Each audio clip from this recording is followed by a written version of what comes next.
Bismillahirrahmanirrahim. Assalamu alaikum wa rahmatullahi wa barakatuh. Kur'an-ı Kerim ушундай өзгөчө китеп. Адамга муктаж болгон, адамдын бул дүйнөсүндөгү, акыретиндагы жакшылыкка алып бара турган нерселердин бардыгына Kur'an-ı Kerim өзүнчө осуят кылып кеткен.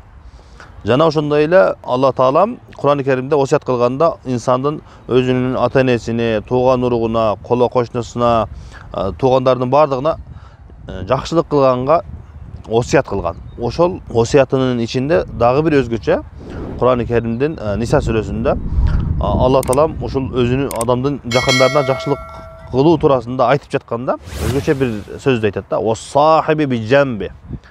Жана сенин жаныңда турган адамга жакшылык кылгын деп айтат. Алымдар айтышат, ушул жерде "Вассахиби bijambi" дегендин тафсирине келишкенде, биз менен бирге окуган, бирге иштеген, бирге отурган, бирге жүргөн, мешитте бирге отурган, биз менен кайсы убакта биздин жаныбызда болгон адамдардын ошол бирге болуусу узун кыскалыгына карабастан биздин жаныбызда болгон адамдардын бардыгына Аллах Таалам жакшылык кылгыла деп өзгөчө осуят кылып айтат.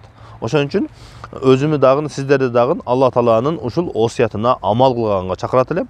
Алла Таалам барыбызды ушул аятта айткандай Алла Таалага шерик кылбагыла, Алла Тааланын өзүнө сыйынгыла, ата-энеңерге, тууган уругуңарга, коло коңшуңарга, жакындарыңарга, ошолордун арасынан дагы "Вассахиби bijambi" силер менен бирге болгон адамдардын бардыгына жакшылык кылгыла, бирге окуган, бирге иштеген, бирге отурган, мешитте бирге отурган, жолдо, машинада, кайсы бир сапарда бирге болгон адамдардын бардыгына Алла Таалам жакшылык кылгыла дейт. Алла Таалам барыбызды бири-бирибизге жакшылык кылган өзүнүн сүйүктүү кулдарынан кылсын деп Алла Тааладан сурайбыз.